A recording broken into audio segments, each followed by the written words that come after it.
Alright guys, let's give this a shot. I'm a little rusty. It's been a little while. Here we go. Greetings ladies and gentlemen, and welcome back to another World of Warcraft Classic Guide.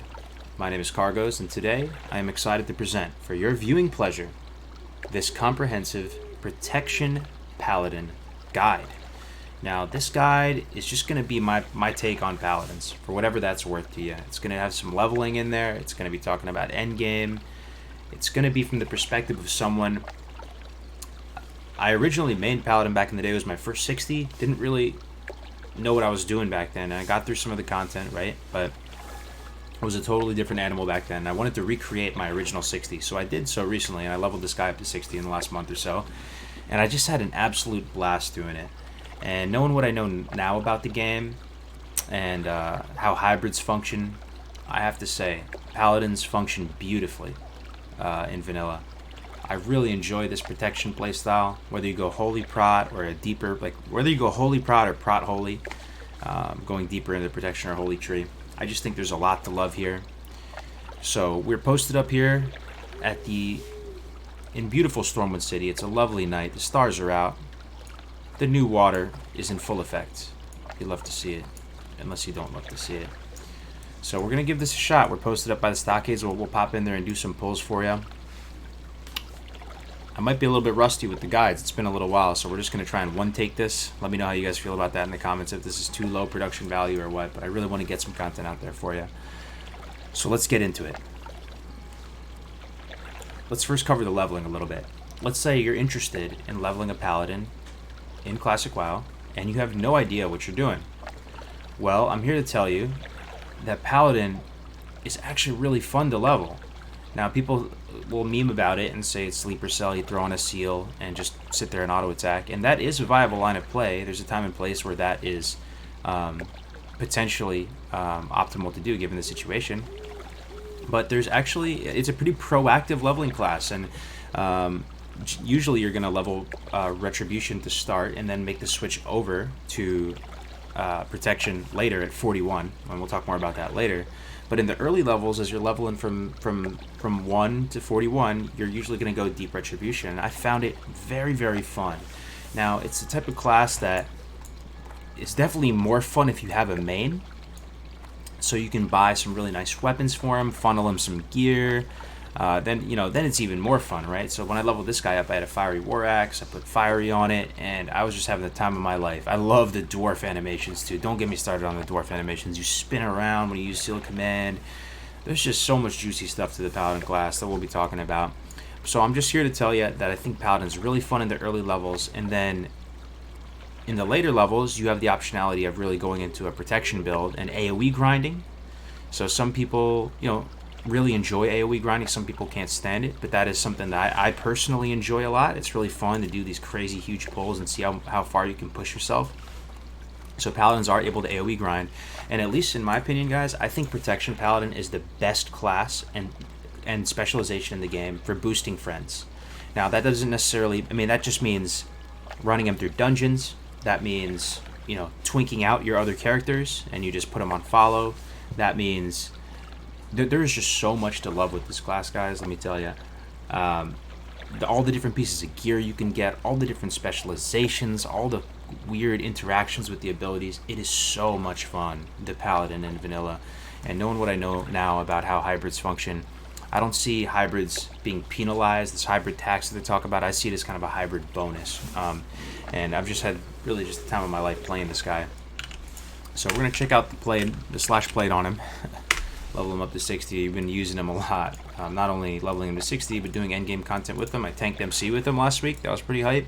Oh, it might have been 2 weeks ago now. 18 days. Wow. So we've been putting in some work on this guy, as you guys can tell. So, anyway, leveling. You're going to be a dwarf, or you're going to be a human. Humans have the edge in PvE. And the reason I say that is that if you ever plan to utilize your a mace or a sword, against higher level raid type targets, whether you want to ever think down the line, if you ever want to dabble in Retribution, if you ever want to dabble in Protection, and you want to swing maces and swords, the human racial is fantastic, and in my mind, they have an edge in PvE. In PvP, I'm going to give the edge to Dwarf. Now, the sword and mace specialization doesn't really come into effect too much in PvP. And Stone Form, you might be thinking to yourself, well, I already have this amazing, powerful cleanse that not only cleanses a poison effect, a disease effect, and a magic effect. Why would I need Stone Form? Well, oftentimes you want to use Stone Form. Well, first of all, this removes bleeds as well. It can take off annoying things like serpent stings, blind, and you can't cleanse a blind off you while you're blinded, right? But you can Stone Form out of a blind. Also, it doesn't interrupt your 5-second rule. It's something that you can use when you do really thick pulls to just give a little extra armor and survivability. You know, sometimes, like if we're gonna do the Stockades pull, a lot of these mobs will apply diseases and stuff, and you can get them all off, cleanse them all at the same time, kind of Cloak of Shadows it off, give yourself some durability. So I think in PvP and with regard to doing dungeon leveling and boosting and doing big thick AoE pulls, I'm gonna give Dwarf the edge. Animations, I'm giving Dwarf a decisive victory. I love the Dwarf animations. Dwarves in general have grown on me a great deal over the years. That's it with regard to races. So you're going to start off, you know, in Elwyn or in Dunmorrow, and you're going to pick up. There's weapon progression out there. You guys can figure out the weapon progression, but pretty much you're going to be going usually a deep retribution spec. We can pull up the talents, I guess. We'll pull it up real quick. Pop over to the old solo presentation. So you're pretty much going to use a spec something like this. You're going to start off at 10. You're going to go 5 points into Benediction to start. And here's another really great thing about Paladins, guys. Their talent progression, it feels super impactful. Every point that you get, you feel it's fun. Every point is fun. There's no like boring points. Like you feel you are moving the needle with every point. You look forward to every ding. These 5 points in Benediction are just so juicy. 15% off reduction off of Judgment and Seal. These are your most used abilities you're using on a mob-to-mob basis. 2 points in Imp Judgment. Now, this is how I leveled with Imp Judgment, but it may not be optimal, okay? Because I talked with Lestor about this recently, and you really, you know, it seems incredible, right? Imp Judgment, but the thing is, this is only going to really be a factor if you are judging a target 3 times, which you're usually not. Based on the actual mob-to-mob sort of combat, flow of combat, what's going to happen is you're going to get within range to it, judge it, reapply Seal, swing at it, swing at it, swing at it, swing at it, judge it one more time, the mob will be dead. Okay, so you really don't have time usually to get a 3rd judgment in. So decreasing the cooldown on Judgment seems super good, and maybe a PvP implications it would be really good. You're just trying to crank out as many Judgments as possible on targets, but on a mob-to-mob leveling basis, you're still going to be able to usually get that 2nd Judgment off, even if it's 2 seconds slower. But anyway, don't want to get ahead of myself too much here. So you're going to go something like this. You're going to go 5 points into Benediction, then 5 into Deflection, or 2 into Judgment and 3 into Deflection, opening it up to Seal of Command. Seal of Command is like Wind Fury for the Alliance, sort of in a sense. You know how some people like leveling with Wind Fury as a shaman. It may or may not be optimal, but they love it because it keeps them in the game, man. It keeps their head in the game. It keeps them focused. They like looking forward to the big numbers. You know, they're just risking it for the biscuit. You know, they'll spike your damage. So with Seal of Command, it's kind of the same thing. People call it Seal of Casino. Pretty much you throw it up on yourself. In my past Paladin leveling guide, I was saying, if something is really fast, that even a 2-hander really fast, use Seal of Righteousness. I'm sort of taking an L on that one. It definitely feels almost always better to use Seal of Command. It's also super fun, and it's going to help your quality of life. So Seal of Command works on a procs per minute system. I think it's 7 ppm. But pretty much you swing, and you have a chance to do 70% of your normal weapon damage in holy damage every time you swing. So you want to ideally go for a slower weapon, right? So it'll give you a higher chance per swing to get that effect off. And then judging it will also deal a little bit of burst damage, just like a Seal of Righteousness. But if the target is Hodged or if it's Repentance, it'll do more damage. So there is a reason to use rank 1 Seal of Command on your bars, but also higher rank Seal of Commands on your bars as well, because sometimes you actually want to use Seal of Command for its burst and your mana cap, like you're not having mana issues. So to use some people will say only use Seal of Command rank 1. Not true. Sometimes you want to push damage at the expense of mana. It's no problem. So you can go Seal of Command, then you're going to go Pursuit of Justice. Now, if you're a big brain, you have money to spare on your main, and you can put movement speed on your boots, which you really should if you have a main. Like, it is 100% worth it. Some people like me, you can be a goldfish, you get too lazy and you don't want to do it. You really should. Just enchant one pair of white boots with minor movement speed. You can level all your alts with it, man. Make sure there's some cloth white boots. So if you have minor movement speed on your boots, you do not have to put these points in, which is pretty liberating. And you can put them into stuff, other stuff, right? You can put more into Conviction, you can skip it. But if for some reason you're on a fresh server, you don't have the money for it, then it's a fantastic talent, 8% movement speed. It's like movement speed on boots. Then you go into Conviction, you work your way down, you know, into improve Retribution Aura. Here's another thing. Retribution Aura actually does a pretty substantial amount of damage. And the Paladins in the Discords have pretty much confirmed that it will do more damage than Sanctity Aura, just out solo on a mob-to-mob basis. So it's kind of counterintuitive, but you skip Sanctity Aura in their mind. I personally got Sanctity Aura. I for one point, to have that in your tool chest, and, you know, like, let's say you group up with a bunch of other Paladins, there's 3 Paladins in the group, then you can afford Sanctity Aura. For me, every time there's a situation where you put 1 point in and now you add something to your arsenal, I usually opt to do it instead of going for a small, tiny little min-max increase on some sort of passive or something like that. It's just a general kind of like playstyle thing of me. So you're gonna fill out Conviction. I would personally get Sanctity Aura, but I would first get two-handed weapon specialization. You pick it up after, and we're just trying to work our way down to 41 pretty much. So we would get some points in Improved Judgment at this point. Get Repentance. And then some Paladins don't like Repentance, but, you know, like what I just said, 1 point to get this CC in cap, and you can do a little wombo combo. Once you get Repentance, you can... Repentance is a longer range than anything, so you can Repentance something, judge it, reapply the seal, swing at it, hodge it, right? Then judge it again, and both of your judgments on the target are going to benefit from this increased... Seal of Command judgments are going to benefit from the increased damage amount because it's in-capped and stunned. It's a nice little wombo combo, feels really, really good to execute. So now you're at 40. This is one potential way down the tree.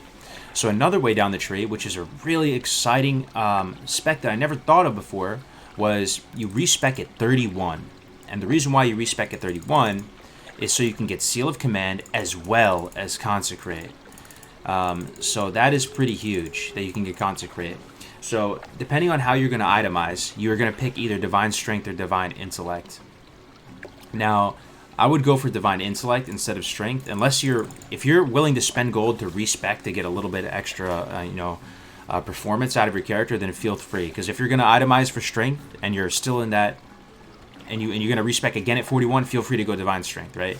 But I'm thinking big picture here that people don't want to respec too much. So I would go Divine Intellect 5 out of 5, Spiritual Focus, and Consecrate. So this is your 31 spec. Now, I did not level like this, guys, but a part of me wishes I did. This is such a fun spec. I can't even articulate how fun this is. If I'm trying to think of the words right now to say. It's so fun, guys. This is why. This is the use case of this spec. You can tank, heal, or DPS any dungeon. And not only can you tank, you can all-star tank these dungeons. You can probably two-handed tank these dungeons with Seal of Command, with Consecrate. And the other upside is you never will die ever again. I mean, you might die here or there if you mess up, but you really shouldn't, man. You have Spiritual Focus. This talent it might be my favorite talent in the game. Yeah, it really might. It might be my favorite talent in the entire game because it works with Concentration Aura and it gives you 100% pushback resistance. It's unbelievable. Once you get this talent, yes, you're going to sacrifice some single target DPS. You're going to sacrifice some of this deeper red stuff, but with Spiritual Focus, you never die. And I'm definitely the type of person who I like to be chunky in PvP. I don't like to itemize too aggressively. I don't like to itemize too aggressively on anything. I like stacking stamina int.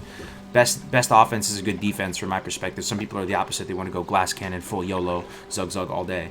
I'm kind of the opposite of that. I like to play control when I play card games as opposed to tempo or aggro. I love Spiritual Focus. And now at 31, you can just ride this out at 31 and then respec again at 41 to keep it fresh and go for this prot build. But either way, this is a fantastic build right here. So at this point, if you wanted to go this spec at 31, you would proceed, back down the Retribution tree, making that same decisions with Pursuit of Justice, and then at 41 you could respec. I'll quickly show you the 41 respec. So if you saw me level on stream the other day, some of you did at least, and if you want to AoE level as a Paladin, this is the spec I would recommend. Now, at minimum, I would recommend you be 41, right? And that's so you can pretty much have enough survivability and damage to AoE grind mobs effectively. Now, this is the spec I would go at 41. I would get 5 out of 5 Redoubt, one of the best talents in the game. I would get 2 out of 2 Guardian's Favor, give yourself a 3-minute bop. You're going to be using Blessing of Protection and Blessing and the Bubble offensively. How sick is that? You're not going to be using them in an emergency situation. You still will. But once you get into the rhythm of AoE grinding, you pretty much use both of these on cooldown offensively. You're like, what does that even mean? How do I offensively use this? Pretty much you pull, make a really thick pull, and then you can bop yourself stone form if you wanted to get out of a bleed or whatever, and you can band-aid with a bunch of mobs on you and have them stack up real tight for you, more mobs, and get more healing, more sustain, because it's all about building up getting a real tight stack, having as much health and mana as possible so that you can maintain consecration spam, right, for as long as possible while having enough health to survive all of their beatings until you can kill them all, right? So you're gonna, anyway, we'll get into that more later. So yeah, shield spec, Imp Righteous Fury, Blessing of Kings, this type of thing where, you know, some people like to skip these because when are you going to really put on Blessing of Kings? You're not going to put it on yourself. You're not going to put it on someone else. Usually every other class while leveling is going to benefit from something better than Kings usually, but Kings is going to have impact if you have multiple sets of Paladins and you're looking for different buffs you can put on. I think Kings is pretty good there. There's some niche uses for it where it's going to be good, right? So 1 point, add it to your toolkit, man. So then you go Imp Hodge IMO. You could go some points in defense. Some people like this as well, because defense gives concentrated avoidance. That was the way it was explained to me. So what defense does is it improves your block rate, your dodge, parry. All of those get improved by like 0.04 per point or something like that. So pretty much you're going to go down to Blessing of Sanctuary, and then you're also going to go in Holy, and you're going to make sure you get Divine Intellect because you're itemizing for Stamint at this point at 41. You're going to change your gear around. You're going to move away from the Strength and Agi from Retribution, and you're going to stack straight Stam and Int. You're going to be hitting with your white attacks. Your right clicks are going to be wet noodle mode, right? But you're going to have lots of mana, lots of health, and you're going to be able to maintain this consecration for a long period of time. So this is what you're looking like at 41. Now at 41 on the dot, if you wanted to AoE grind, I would recommend going to the Murlocs and Dustswallow. It's a spot in the northeast of Dustswallow Marsh, top right corner. Right, but there's probably other spots out there too. So what you're looking for with AoE grinding as a Paladin, the best spots that you're trying to find are probably beasts and oozes and non-humanoids, ideally, because you don't want them to run away. You really have nothing to prevent mobs from running away in mass. Now you have Seal of Justice. If you judge Seal of Justice, that's the one that stuns them when you hit them. There's a chance. If you judge Seal of Justice, the mob will run back to you, right?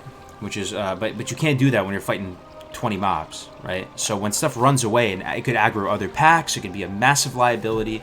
It aggroes one new fresh mob with full health, and your combat time just gets doubled, and you'll probably survive it, but you're just sitting there doing weird stuff. You know, it sucks. So fighting stuff like oozes, the fire rocks, hyenas, ghouls, zombies, those things don't run away, right? They're super good. Ideally you want to fight undead targets too, because then you can do really cool plays like Bubble Holy Wrath, Bop Holy Wrath into Bandage and stuff like that. So the Murlocs are kind of the best worst option. They're a few levels below you. They might be green at 41 for you, but barely green, and you can stay there for a couple levels and grind them. That's the other thing with a Pally. I do find it advantageous to kill mobs that are a little bit lower than you might expect, a couple levels below you, so you can really comfortably survive against them. One level will make a really big difference. So fighting stuff that's like, 3 levels lower than you or so is probably ideal, because you can go bigger with the pulls, right? You just have to make that calculation based on mob density and all that. So anyway, this is what it's looking like at 41 from this point. I would get Reckoning, continue on down to Holy Shield. Some people like to go a different build where they proceed down to improve Retribution Aura, and they try and go as light as possible in Protection. I don't know if you can afford that though. Let me check. They try and get this build here. Yeah, you'd have to. Yeah, this is what I thought. You would have to skip out on Sanctuary. Some people think that the absolute best spec possible for like AoE grinding is get Consecrate like this, right, in the Holy Tree. You're gonna get Redoubt, and you actually might not even get Redoubt. It's this spec. It's the spec. You get parry, you get this. You get Imp Red Aura, and you have some points left. So you go Redoubt. We're at 51 already. What would be the 41?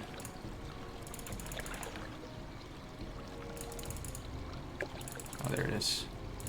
Yeah, so I mean, if you were to respec at 41 or something, you do something along this lines. And the reason why they do this is that Red Aura does a lot of your damage, man. Red Aura does a lot of your damage, and increasing the damage done by Red Aura by 50% is very, very substantial. Also, parry is very, very substantial as well when you're fighting a lot of mobs. Now, based on my personal playstyle, I don't like this spec as much because I like to tank dungeons, and Holy Shield is phenomenal when you're fighting a couple targets in a dungeon. It lines up perfectly with those packs of 3-4 elites, right? Because if you're just fighting 3 elite mobs that are kind of hard-hitting, you don't necessarily want to use Consecrate there. It just feels you're always fighting against your mana expenditure, right? You're always trying to be as frugal as possible with your mana expenditure, because people always make fun of paladins. You're very self-conscious about your mana expenditure. You're trying to use as little as possible, but still getting there. So using Consecrate on 3 targets, you know, doesn't feel that great. But using a Holy Shield, you know, you're mitigating damage, you're dealing damage. It's really good. I like Holy Shield for that, even if you don't use it all the time when you're doing big pulls, because you just don't have the mana. It just doesn't make sense to do so. Anyway, hopefully this makes sense. Another thing I want to say about Reckoning talent. So we've come full circle here. Remember, I put out the guides originally, the V1 Paladin leveling guides. I was saying that you can sit proc Reckoning. Then everyone was saying you can't sit proc Reckoning.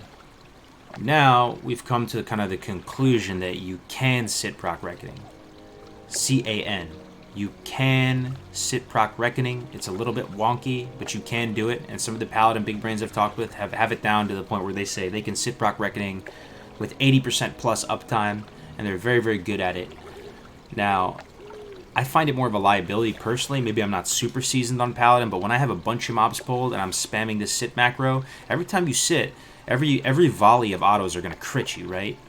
So it's a little bit sketch for me. I don't personally sit proc Reckoning. You don't have to by any means in order to be effective, but this is part of the finesse of the class. Sit procking Reckoning is a real thing, and apparently it comes down to standing up.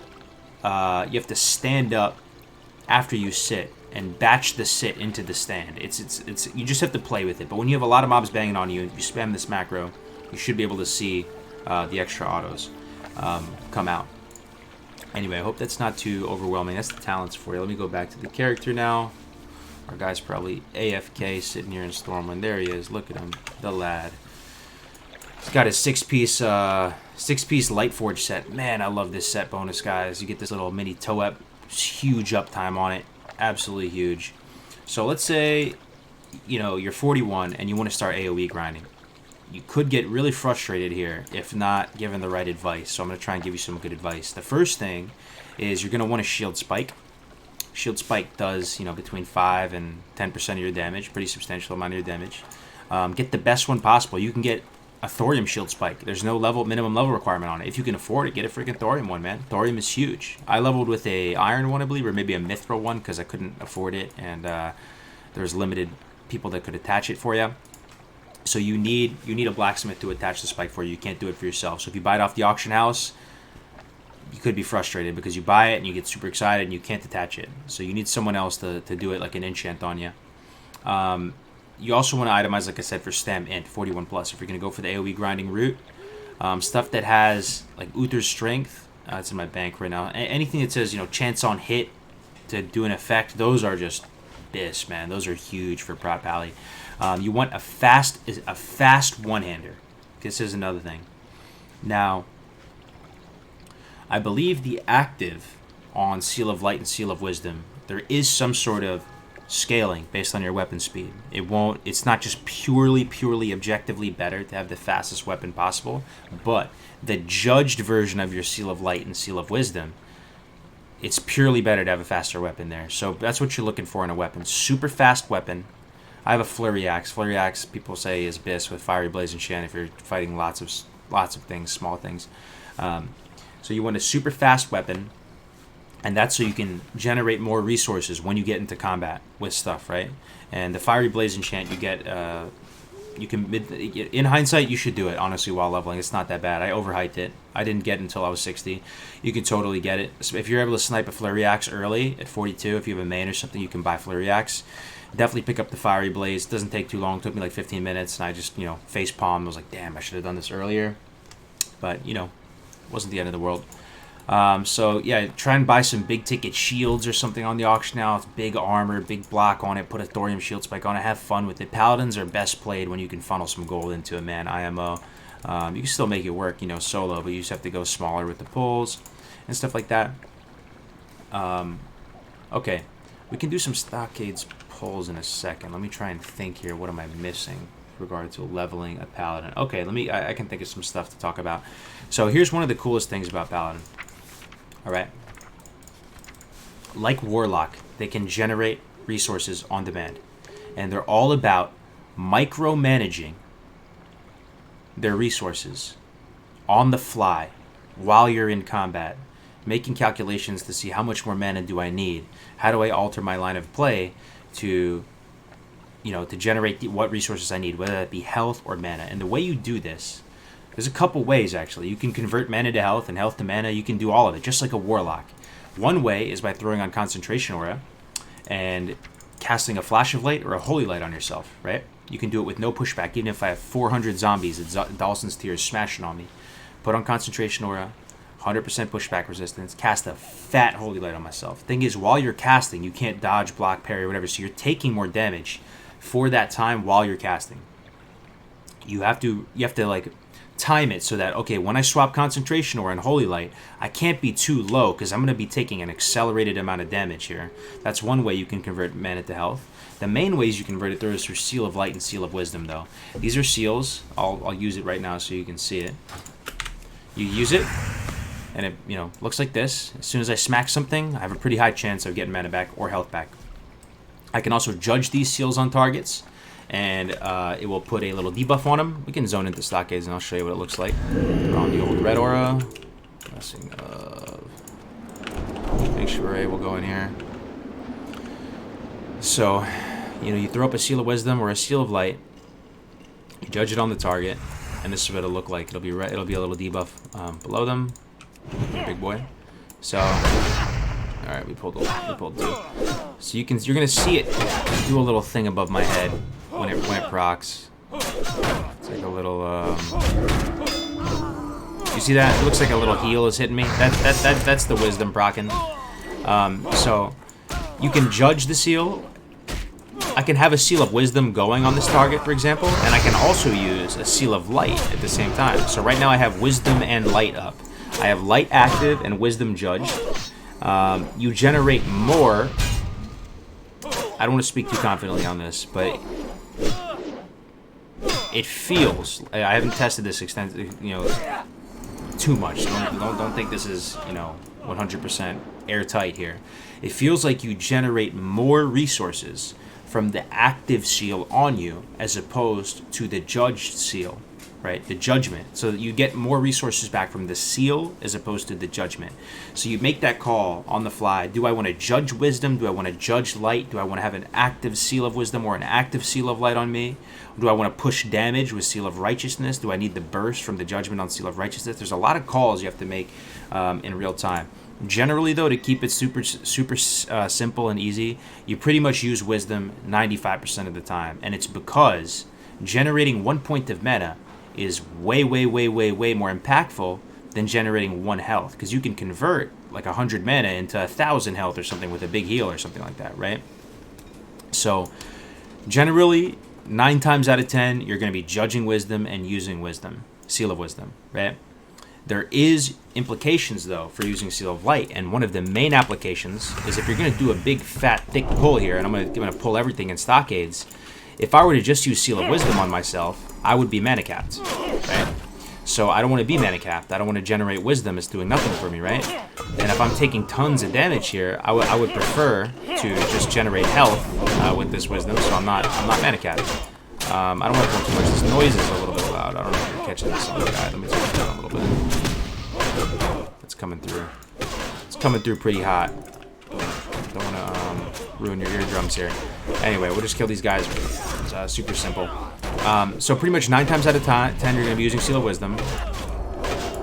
Use Seal of Light when you're pulling stuff, you know, or anytime you're going to mana cap, you might as well generate health then, right? You might as well. What else? What else? Okay, here's one of the most amazing things about Paladin too. Protection Paladin. Like it's true quality of life. It's true quality of life, guys. So you know how it works in vanilla with leashing, right? What do I mean by leashing? When you want to kite something around. Oh man, we're pulling everything now. So with leashing, you want to keep something following you forever, right? What is the rule in vanilla? You have to hit it like every 15 seconds or something. I have a mental note because I'm a goldfish and I just like try to keep it simple, but I kite really effectively. People think I'm a good kiter. I try to hit something every 11 seconds. At low levels, you have to hit them a little bit more frequently, but 11 seconds is like, if you hit it every 11 seconds, that thing is going to stay on you. But here's the thing. You have to hit, a dot is, let me show you 1 second.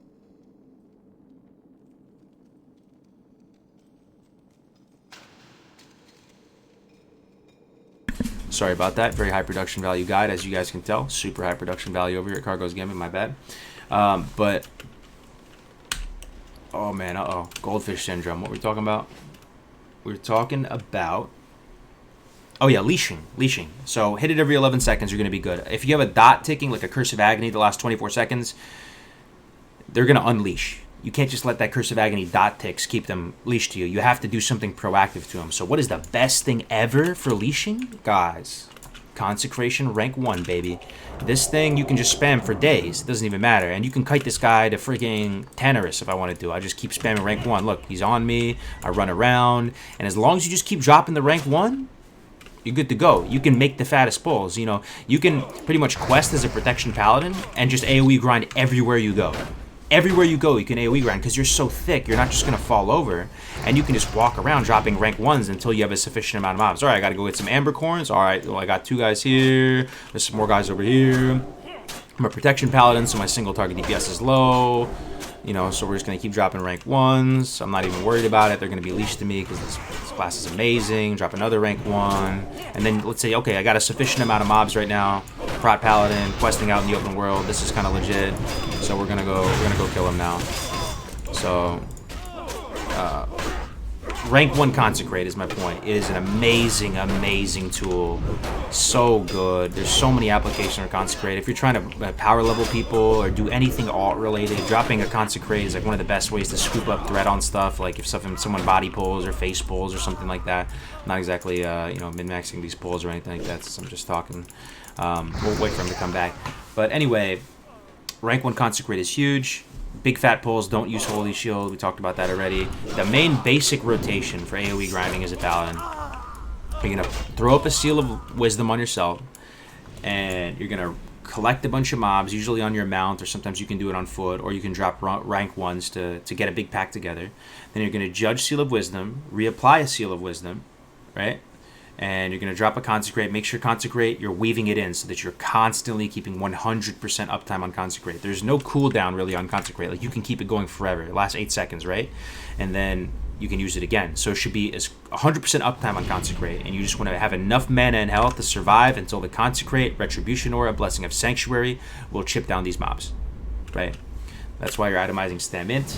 That's why you're not going Strength Agi. That's why your right clicks don't matter too much. You know, you're just trying to hang in there long enough for your reflect damage to kill these mobs as opposed to your, you know, your right clicks. Another thing, if you want to make a big play, make a thick pull, what you do is you use your bubble offensively. So we won't do the biggest pull ever just in the interest of time. Or you guys want to see one big pull? You want to do one big pull? We'll do one big pull. We'll do like the whole wing over here. I usually do stockades in three pulls. So we'll do this whole first like middle corridor as one pull. And then we'll do the left and then the right side is another pull. I don't really have the best gear either, but this should be no problem. So, okay, we're going to start the pull. Just going to whack this guy. We're going to come in here. We're going to drop a rank 1 just to clip that guy on the edge. He should come over here, no problem. You know, if you really want to, you know, min-max, you can kind of try and strafe and spin so you don't get dazed. But these guys are just so low level that they don't really daze you or anything. And the damage isn't too bad from them. So we're just going to keep pulling everything. We're going to pull the whole wing. Clip those guys with the rank 1. Reapply the seal, but right now we're not health capped or mana capped, so I'm just being very, you know, conscious of what my resource levels are at right now. 72% health. I'm starting to get close to mana capping. As you can see, I'm at 94, right? 95. So I'll probably get a few more points up, and then I'm gonna use a seal of light. Throw a seal of light up. Get these guys. I want to do a thick enough pull where you can see the benefit of bubbling. This is my point of aggressively bubbling, right? So we're pulling a lot. We're low. You might be like, oh, cargoes, dude, this is really spooky right now. Dude, really spooky. We drop a consecrate. Gonna bubble. Low health, 6%. We can heal up and band-aid. Bubble band-aid is huge. The reason why band-aid is so good is that it does, you know, it gets your 5-second rule mana ticking again, right? It's lasted the whole duration of the bubble. Absolutely chilling. We can stone form here to get all this junk off of us. Look how good stone form is right here. We can drop the real rank of consecrate. We're gonna push our back to the wall so we're not getting stabbed in the back. And we just keep the consecrates going. Now with all these guys on me, if I needed to heal, I could toggle on concentration over here and just free cast a fat holy light. Now that's not always the case. There's a lot of mobs that can kick you, ruin your day, make you have a really bad time, so you got to be cognizant of that. Which mobs can kick you or bash you and stuff. There's actually a lot of mobs can do that. But yeah, we're just gonna, you know, we didn't judge Seal of Wisdom there because these mobs are so weak that it doesn't feel worth it to judge a Wisdom there and use all the mana to judge it and reapply a seal, because the mob dies too quick for you to get sufficient value out of the judge Seal of Wisdom, right? That makes sense? So we're finish them off with a rank 1. They'll be killing themselves right here. So, you know, stockades is, you know, not the hardest thing ever, but, you know, there are really thick pulls you can do. You can do some nutty stuff like in Cath and stuff like that. Bubble is awesome. Here's one tip about Bubble too. If you have a group with you and you bubble, if they are close to you, even if they put 0 threat on the table, even if they don't even have drinking aggro, they're literally just sitting there doing nothing. If they're close to you and you bubble, after you go into combat, all the mobs will run to them. You have to bubble preemptively.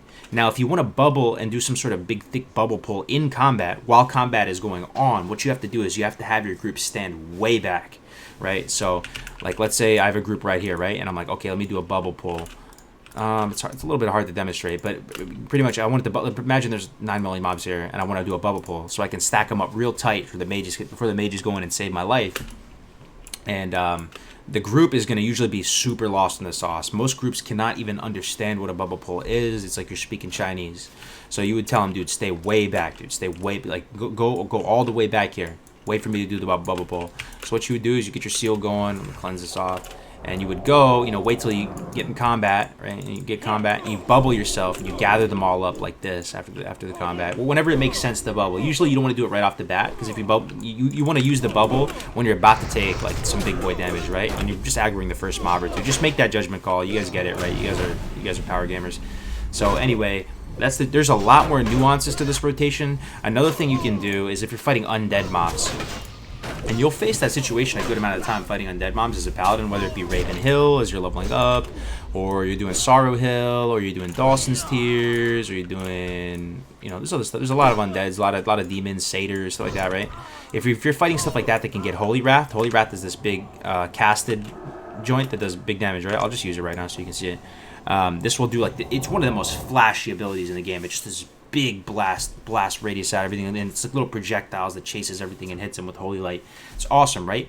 But concentration aura doesn't affect it. You know, your spiritual focus, well, your concentration aura affects it. Your spiritual focus doesn't affect it. So if you try to cast a holy wrath with a bunch of ghouls banging on you, you're going to be taking big damage. You're never going to get it off. So what you have to do is you have to bubble holy wrath, and then you can band-aid off the back end of it or something like that.